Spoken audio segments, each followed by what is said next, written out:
let's right also, in. and let's also not forget, especially in the night, like, eh, Hillary Clinton was a subject of vitriol on every right-wing talk show, even more than Bill. Every right-wing talk show 24/7. Rush Limbaugh could not keep that woman's name out of his mouth. Yeah. And the same thing goes for Michael Medved, Michael Savage, Laura Ingraham when she came along. um Hugh Hewitt. I mean, all of these. I grew up with these people. Absolutely.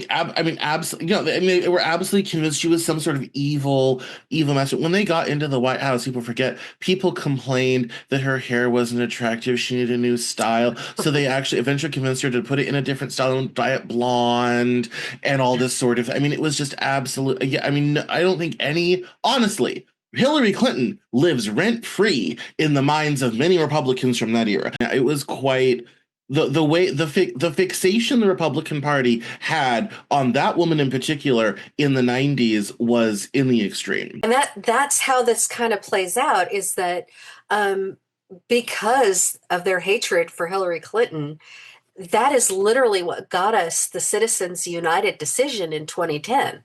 So when you hear people talk about the corruption of all this money that's been flowing into politics, that gets traced back to the 2010 Citizens United Supreme Court decision that said that corporations are people and money is speech, and that just kind of opened the door to basically legalizing bribery. Well, Citizens United was a right wing organization.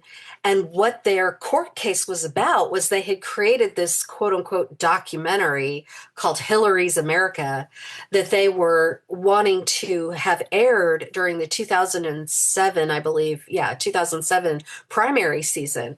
Well, the FEC rightfully said, well, no, that's like electioneering. That's like basically one long anti-Hillary election ad, Mm. essentially. And so they fought it all the way up to the Supreme Court. And that's when the Supreme Court gave us the Citizens United decision. So it was literally in order for the right wing to be able to change the rules in order to smear Hillary Clinton, we got the Citizens United decision. So that was like one of the many of these threads of things that started here, in the 80s and 90s and have continued and grown and metastasized up until what we have today.